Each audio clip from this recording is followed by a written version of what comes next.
Good afternoon students, my self doctor के पांडे। मैं आपको ऑटोमेशन के बारे में बताऊंगा। तो स्टार्टिंग विद ऑटोमेशन, सबसे पहले हमको जानना चाहिए ऑटोमेशन होता क्या है। The simple meaning of automation is mechanisation of various duties performed by a lab personnel. जो काम हम एक पैथोलॉजी लेबोरेटरी में करते हैं वो ऑटोमेशन के द्वारा किस तरह से सरल बनाया जा सकता है। इससे हमारा समय भी बचेगा और काम भी आसानी से और सही तरीके से हो जाएगा। जो कुछ ड्यूटीज मैनुअली एक लैब टेक्नीशियन करता है वो होती हैं instructing the patients, collecting the sample, labelling the sample, separating and preserving various specimens such as blood, plasma, serum, body fluids, etc. Organizing glassware, reagents, instruments for various testing. इसके अलावा manually जो lab technician करता है pathology lab में वो है पिपेटिंग the reagents, pipeting the specimen, pivoting of the standards, calibrators or the quality control serum. फिर कुछ काम सेमी ऑटो एनालाइजर भी करता है और कुछ काम मैनुअली भी लैब टेक्नीशियन करता है। वो होता है mixing of the reagent and the specimen. जो भी हमारा स्पेसिमेन का प्रकार होगा, चाहे वो होल ब्लड हो, प्लाज्मा हो या सीरम हो, उसको रिएजेंट के साथ मिक्स करना, जो भी एनालाइट की टेस्टिंग हमको करनी है। इसी के अलावा आजकल की पैथोलॉजी लैब्स में सबसे इंपॉर्टेंट होता है quality control, quality laboratory management. उसके लिए भी मिक्सिंग का काम ज्यादातर मैनुअली किया ही जाता है, जो होता है mixing of the reagent along with the calibrator और द क्वालिटी कंट्रोल सीरम। फिर इसके बाद incubation of the reaction mixture. जब हमारा रिएजेंट और सीरम सैंपल या क्वालिटी कंट्रोल सीरम का सैंपल आपस में मिल गए हो तो उसका इंक्यूबेशन करना एक प्रॉपर टेम्परेचर के अनुसार, जो भी हमारा कैलोरीमेट्रिक या काइनेटिक टेस्ट हो उसके अनुसार। इसके बाद जो मैनुअल काम होता है वो होता है printing of the test reports and reading the end products और द इंटेंसिटीज, जिसको कि हम ऑप्टिकल डेंसिटी या एब्जॉर्बेंस भी कहते हैं, जो फाइनली कंसंट्रेशन के रूप में हमको एनालाइट की देनी है मरीज को रिपोर्ट। इसके अलावा कुछ मैनुअल काम होता है preparing of the quality control data and the charts. अब ये काम जो मैनुअल तरीके के द्वारा होता था, यदि हम इसको एक मशीन के द्वारा करें तो हो सकता है ये काम कुछ जल्दी समय में हो जाए। हाँ, कुछ कॉस्टली हमको पड़ सकता है, लेकिन लॉन्ग रन में जाके ये हमको कॉस्ट इफेक्टिव रहेगा और काम भी हमारा बिल्कुल सही तरीके से और क्वालिटी लेबोरेटरी मैनेजमेंट या क्वालिटी कंट्रोल के नियमों के अनुसार होगा। तो हम पहले आपको बताएंगे various advantages of N auto analyser.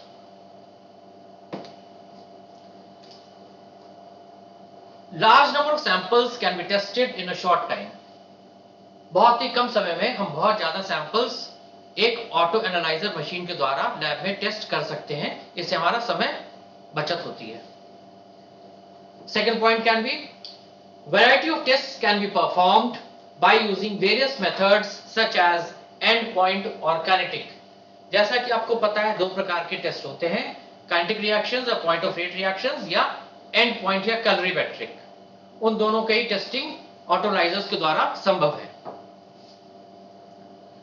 By using techniques such as ELISA, turbidimetry, chemiluminescence, nephelometry, it is possible to determine concentrations of the hormones, drugs, tumor markers, and various types of antibodies and proteins.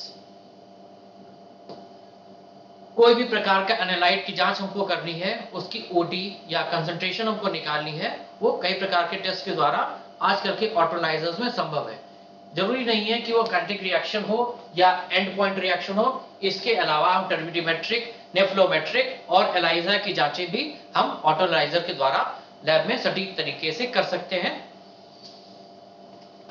Next point, although the various types of auto analyzers are expensive, but in the long run they prove to be cost effective because the amount of the reagent and the specimens required can be as low as 300 ml to 50 mule respectively. Auto analyser के उपयोग से हम जो काम manual तरीके में जो reagent हमारा बहुत ज्यादा मात्रा में यूज होता है वो ऑटो एनालाइजर में जो वहां पर 1 लीटर या 100 ml के आसपास यूज होता था वो ऑटो एनालाइजर के द्वारा 100 म्यूएल या 50 म्यूएल और सीरम भी बहुत कम मात्रा में यूज होता है। एक केवल सीरम जैसे मैनुअल तरीके में यूज होगा तो यहाँ पर हमारा वही 40-50 म्यूएल सीरम से काम चल जाएगा और टेस्ट भी बखूबी सही आएगा। Next point, automation allows laboratories to process much larger workload without a comparable increase in the number of staff members. Next point, internal and quality control programs can be implemented efficiently. In the case of fully automated analyzers, the lab staff members do not come in contact with specimens and reagents or biohazard materials and hence working on the auto analyzers is very safe. यदि हम auto analyser काम करेंगे तो जो manual तरीके में जो sample का छलकना होता है या सैंपल को हम एक जगह से दूसरी जगह जब हम ट्रांसपोर्ट कर रहे हैं तो गिर सकता है, हमारे कपड़ों पर भी गिर सकता है और वर्किंग टेबल में प्लेस पर भी गिर सकता है। लेकिन ऑटो एनालाइजर एक फुल्ली ऑटोमेटेड क्लोज सिस्टम होता है, वहां पर मशीन के अंदर ही सैंपल हो, चाहे रिएजेंट हो, चाहे क्वालिटी कंट्रोल सीरम हो, चाहे डिस्टिल वाटर हो, मशीन के अंदर ही ट्रैवल करेगा रोबोटिक आर्म के द्वारा पिपेट्स के अंदर। तो बाहर में उसका गिरना छलकना जिसको कि हम कह सकते हैं हमें बायोहजार्ड मटेरियल से कांटेक्ट में हम कम से कम आएंगे और हमारे लिए सुरक्षित भी रहेगा। तो हम शुरू करते हैं आपको बच्चों बताना थोड़ी सी इसकी हिस्ट्री, ये ऑटो एनालाइजर्स की उत्पत्ति कैसे हुई थी, इसकी शुरुआत कैसे हुई थी। The first successful automated system was introduced by L T. Skeggs, scientist का नाम था, in the year 1957 and Technicon company थी जो इसने उस समय ऑटोलाइजर्स को बनाया। Technicon marketed it as a single channel continuous flow analyser. ये थोड़ा इतिहास के पीछे की बात है, अभी हम मॉडर्न तरीके पर आएंगे, लेकिन ये जानना जरूरी है कि ये जो मॉडर्न मशीन आज हमारे पास है लैबों में, ये शुरुआत इसकी कब से हुई थी। The early automated chemistry analysers were single और dual channel devices. In these systems the sample and the reagent were passed sequentially through the same analytical pathway and separated by means of air bubbles. The relative proportions of samples and the reagents were determined by their individual flow rates. Mixing occurred when the tubes joined to form a common pathway. Machine के अंदर ही चाहे वो single channel device हो या dual channel device हो, उसी में ही एक ही मशीन के द्वारा हम रिएजेंट को और उसके बाद सीरम को और इसका दोनों का रिएक्शन मिक्सचर मशीन के अंदर ही हम उसकी जांच कर सकते थे, उसका टेस्ट पॉसिबल था। The different parts of the system module and the functions were, जो कुछ मशीनें शुरुआत में शुरू हुई और जो आज भी चल रही हैं उसके जो प्रमुख हिस्से थे और उनके कार्य के बारे में हम आपको बताएंगे। पहला था सबसे जरूरी पार्ट था प्रोब। जो काम हम आजकल मैनुअली पिपेट के द्वारा करते हैं वो मशीन में एक पतली सी ट्यूब के द्वारा होता है। मशीन में एस्पायरेशन या डिस्पेंसिंग का वो काम करती थी प्रोब। टेस्ट ट्यूब का काम जो हाथ के द्वारा करते हैं, मैनुअली करते हैं, वो मशीन में करती थी प्रोब, वो हिस्सा था। Its function was just like a push button pipette. फिर दूसरा हिस्सा मशीन का था सैंपलर, जहां पर हम सैंपल्स को चलाएंगे। This module was used to hold the batch of samples awaiting analysis in separate cups on a circular tray which rotated at intervals. अगला हिस्सा मशीन का था proportioning pump. This module determined the relative flow rates of the samples and all the reagents. Next part of the machine was dialyzer. एक छलनी का काम करता था, सेमी परमेबल मेम्ब्रेन का काम करता था। ये काम जो मॉलिक्यूल्स छोटे होते थे उनको रोक लेता था और जो उस साइज 4 साइज से बड़े रहेंगे, वो वहीं पर रुके रहेंगे, बाकी छोटा मॉलिक्यूल आप बाकी के फर्दर रिएक्शन में पार्टिसिपेट करने के लिए आगे चल के चला जाएगा।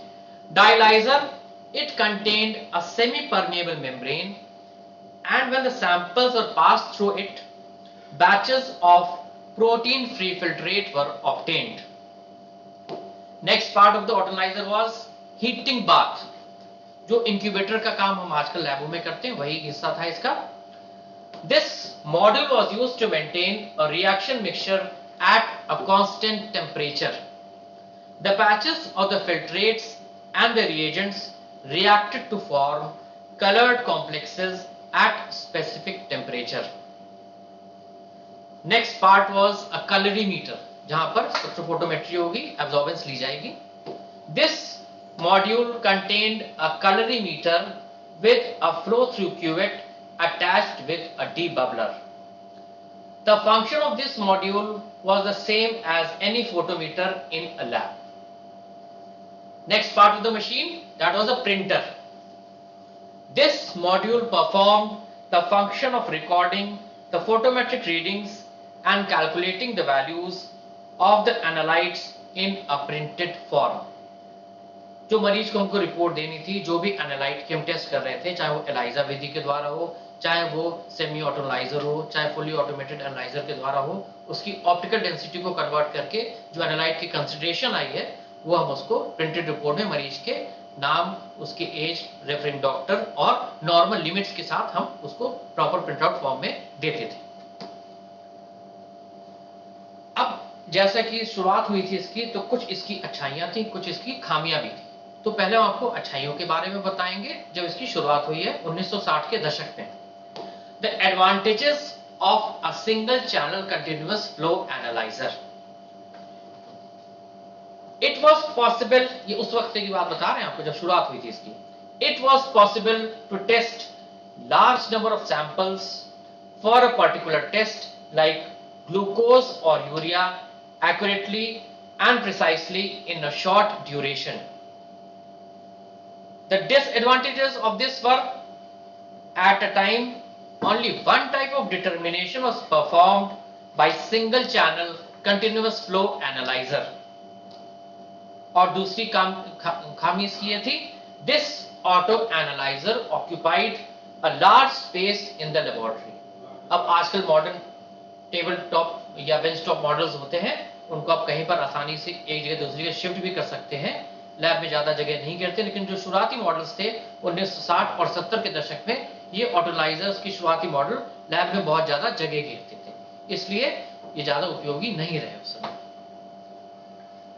उसके बाद इसी टेक्निकॉन कंपनी ने इसको थोड़ा सा एडवांस किया, इसे थोड़े से चेंजेस लाए अपने मॉडल में, और 1970 के दशक में इसने नया निकाला multi channel continuous flow analyser. Technicon introduced the following auto analyzer subsequently, which can perform 6 to 12 different tests simultaneously.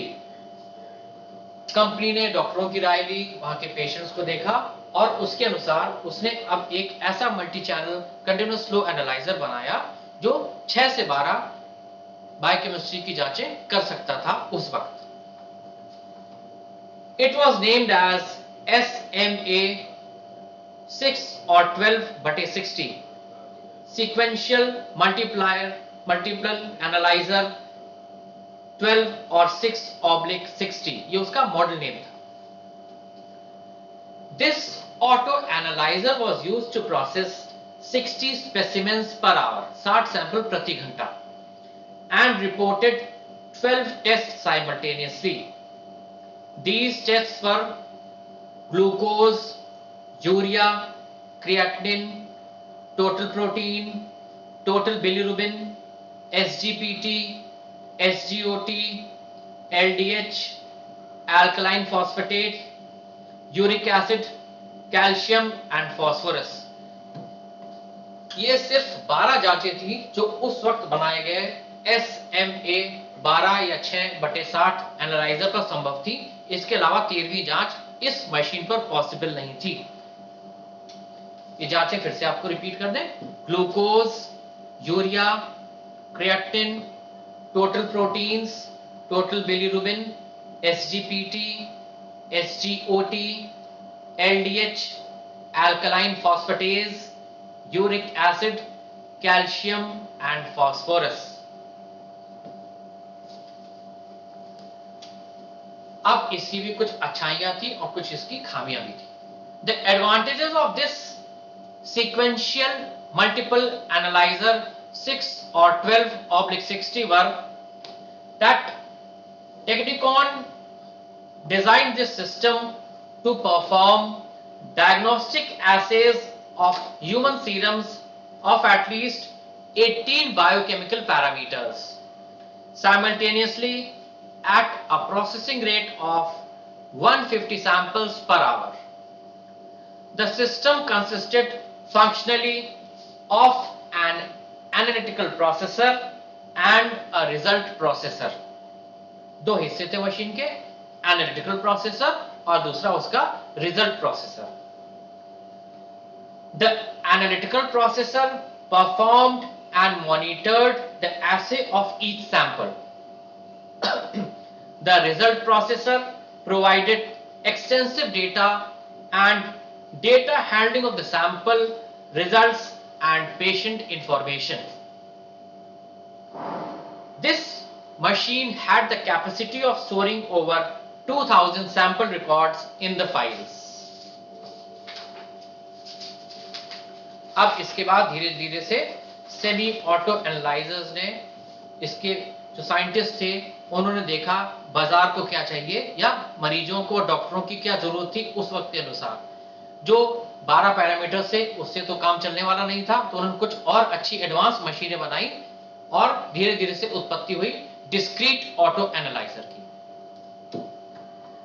The latest clinical chemistry analyzers coordinated multiple operations to a smoothly functioning system. This requires components such as specimen handling, reagent system, optical and computers to be fully integrated with one another. जो machine के कई सारे हिस्से थे उनको computer operate करता था और सभी हिस्सों में आपस में कोऑर्डिनेशन था, जिससे कि हमारा मॉडर्न एक प्रकार का डिस्क्रीट ऑटो एनालाइजर बना. Perhaps the most significant technology leap has been in the areas of computers, and without these advances the full potential of a newly developed specimen, reagent, liquid or optical handling system could not be realized.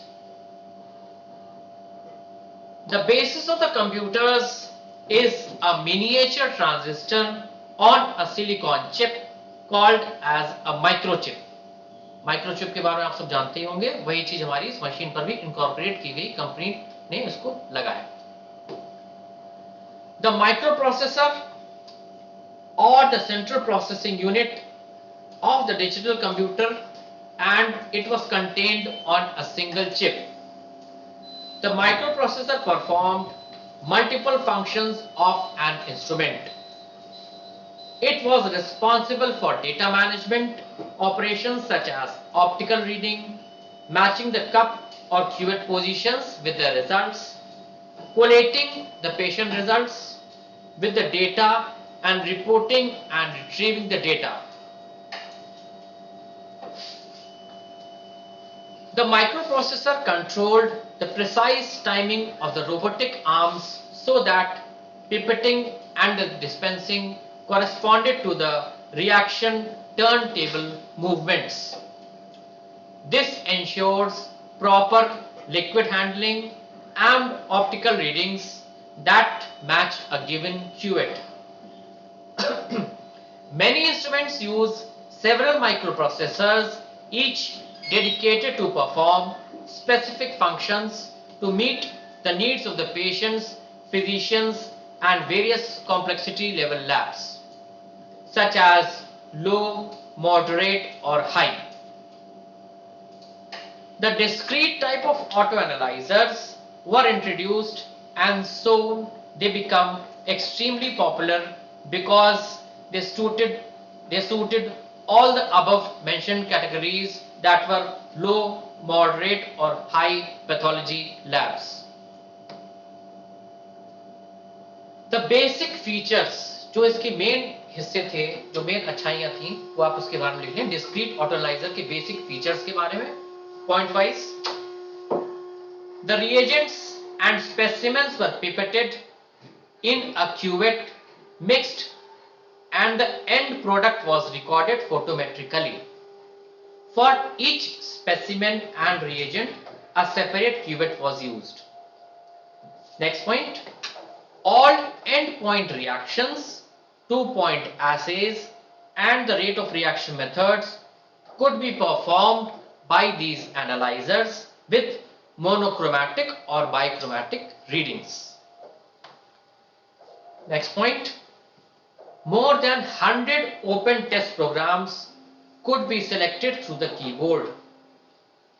These systems were extremely economical since the reagent quantity required was only 200 to 250 ml per test. बहुत ही कम मात्रा में reagent लगता था, 200 से 250 micron litres पर test के अनुसार, जो कि मैनुअल में बहुत ज्यादा होता है, 2 से 3 ml लग जाता था. वहां पर सिर्फ 200 से 250 म्यूएल में काम चल जाता है हमारे ऑटो एनालाइजर सिस्टम में. Next point. These analyzers offer patient-wise report printout. The quality control charts such as LJ, Levy-Jennings charts, could also be plotted. Next point was, a minimum of 200 test results could be stored. A minimum of 200 test results could be stored.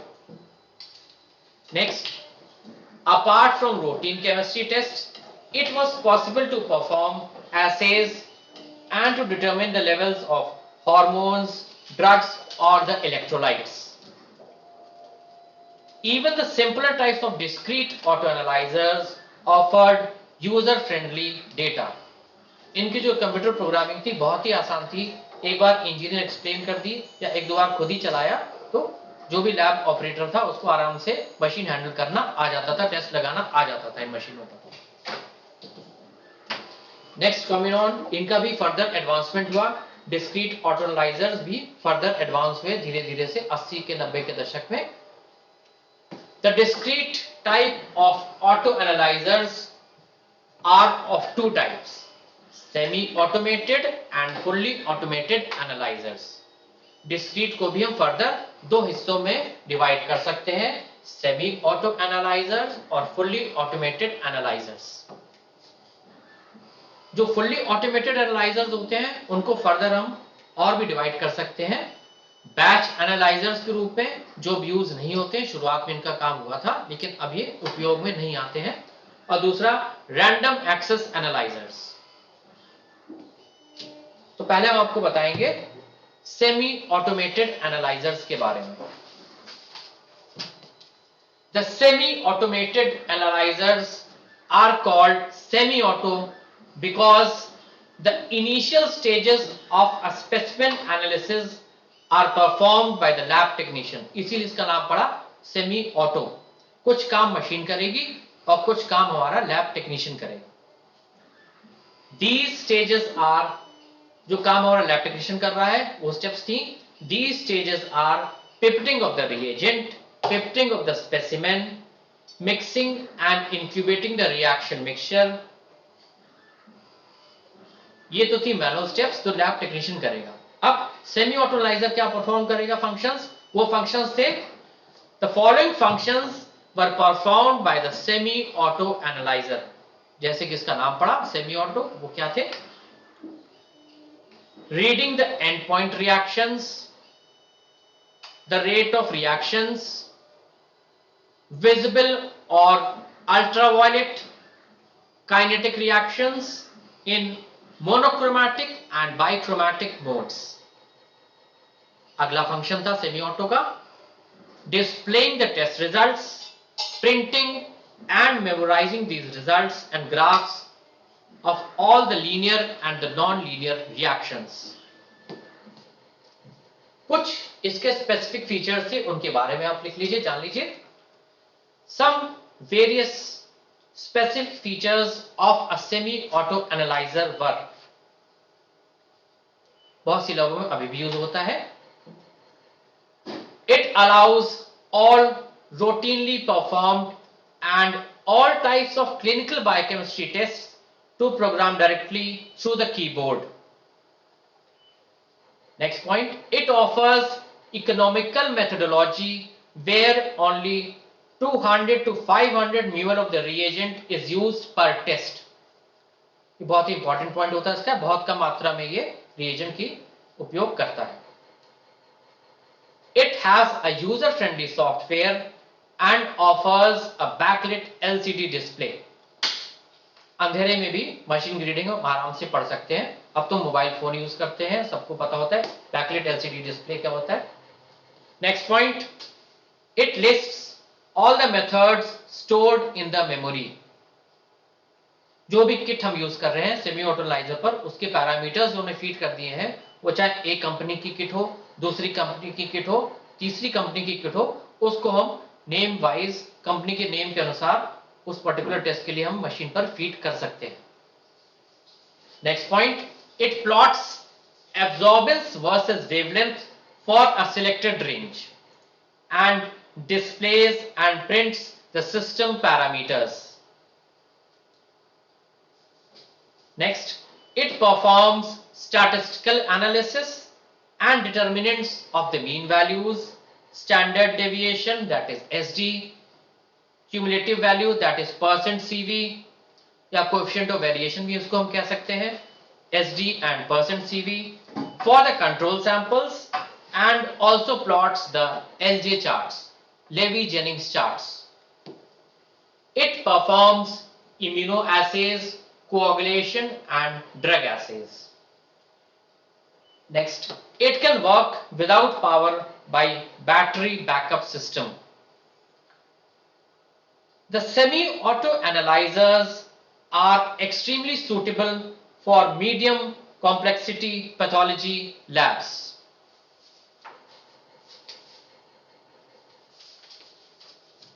ये semi auto analyser भी 3 different versions में आता था. वो क्या थे?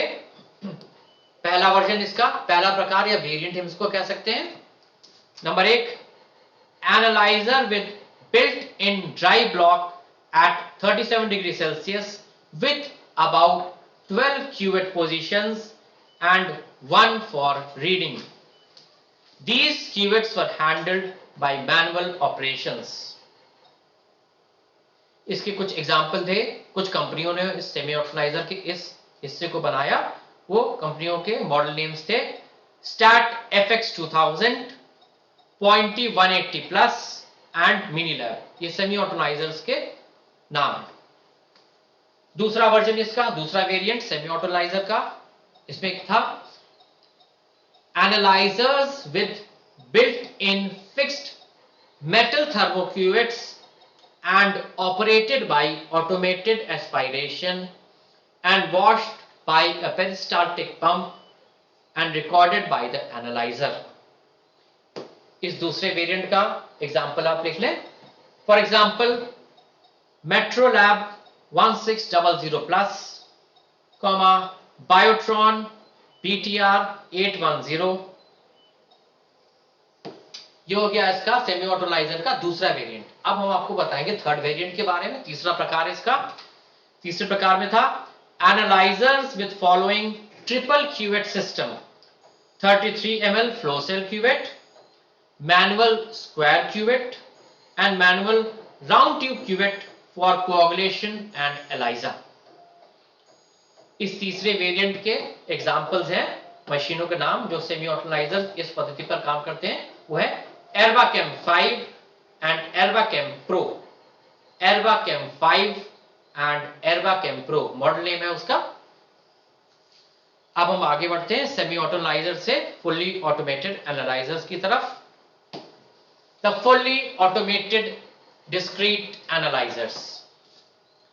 These analyzers perform all the functions of a semi-auto analyzer, and in addition to that they also perform following additional functions. that is automated dispensing of the reagents, automated dispensing of the samples, automatic mixing of the reaction mixtures, जो reagent और sample का mixture है उसको reaction mixture हम कहते हैं, उसकी automatic mixing of the reaction mixtures and incubation of the reaction mixtures. These analyzers are supplied with following additional features: a sampler to accommodate various sample standards, calibrators and quality control sera. Next point, programmable sample probes which identify the sample pipettes and sample volume as less as 3 ml with precision. The sample probes are provided with level sensors to detect the level of the samples. The reagents probe for the pipetting of the reagent, and these were also equipped with level sensors and dynamic reagent monitoring, which keeps the operator continuously informed on the residual reagent volume at any point of time. जो level sensors होते हैं या dynamic reagent monitoring होती है, इसमें हम किसी वक्त जो हमारा लिक्विड जिस भी सैंपलर में है उसकी हम मात्रा को स्क्रीन पर या हम उसको मिनिएचर के रूप में, आइकन के रूप में देख सकते हैं। और जब ये सैंपल या लेवल अपने मिनिमम या मैक्सिमम लेवल से घट या बढ़ जाएगा तो मशीन खुद ही हमको अलार्म देगी बीप के द्वारा, या उसकी मॉनिटर के ऊपर उस पर उसकी आइकन बन के आ जाएगी कि यहाँ पर ये गड़बड़ी है, उसको आपको सही करना पड़ेगा, तभी मशीन आगे वर्क करेगी। The reagent carousel, cuvette or the container according to the various reagents, peristaltic pump, water and waste bottles with level sensors for every exactability. Next, reusable cells in convenient centrifugal positions. There was programmable wash cycle between the samples and the test for minimum carryover. Next point, a cuvette rinsing station. Machine के अंदर ही cuvette की धुलाई हो जाएगी. The advanced versions of fully automated analyzers offer this facility to clean each cuvette with detergent and deionized water before use. This ensures excellent precision and reliability of the results. अब जो fully automated analysers थे इनको हम further divide कर सकते हैं batch analysers के रूप में और रैंडम एक्सेस एनालाइजर्स के रूप में. ये आपको हम नेक्स्ट क्लास में पढ़ाएंगे. चलिए, थैंक यू.